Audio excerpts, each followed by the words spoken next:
Zava-dehibe ny fandefasana ny volavolan-dalàna mahakasika ny fananantany sy ny satatany eny anivon'ny anteny miram-pirenena hoy Andriamatoa Rasolomampiona Asy-pirenena izay tale jeneraly ny sampandrarany fananantany eto amintsika andravonana olana betsaka tokoa ny fandefasana izany eny anivon'ny anteny miram-pirenena ary nilaza ny tombotsoa azo ao aorianan'ny fandefasana ity volavolan-dalàna eny anivon'ny anteny miram-pirenena ity moa ny tale jeneraly ny sampandrarany fananantany Andriamatoa Asy-pirenena. Marina tokoa misy ilay volavolan-dalàna misahana ny fananantany hoe mitany olon-tsotra vita titra izay firenenivon'ny Assemblée nationale izy amin'izao fotoana izao ary tsara marihana efa lany tao anivon'ny asan'ny commission na io volavolan-dalàna io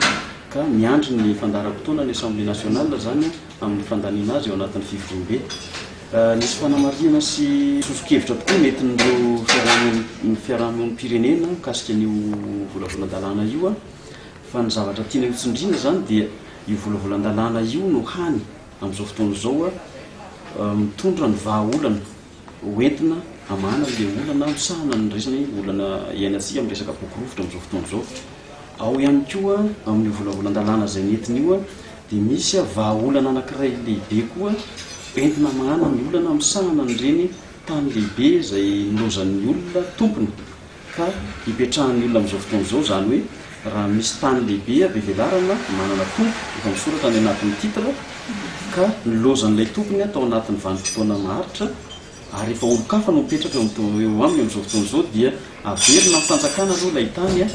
dia avy eo ny fanjakana indray manolotra n'ilay tany amin'ny vahoaka izay mipetraka eo. Vahaolana lehibe zany satria amin'izao fotoana izao raha tsapatsika fa ny akamaroan'ny olana mitranga dia nofisian'ireny tany nilozan'ny tompon'ireny dia misy olona mipetraka izy eo amboniny dia lasa misy savorovoro eny amin'ny fiarahamonina eny satria misy ny mpanararoatra.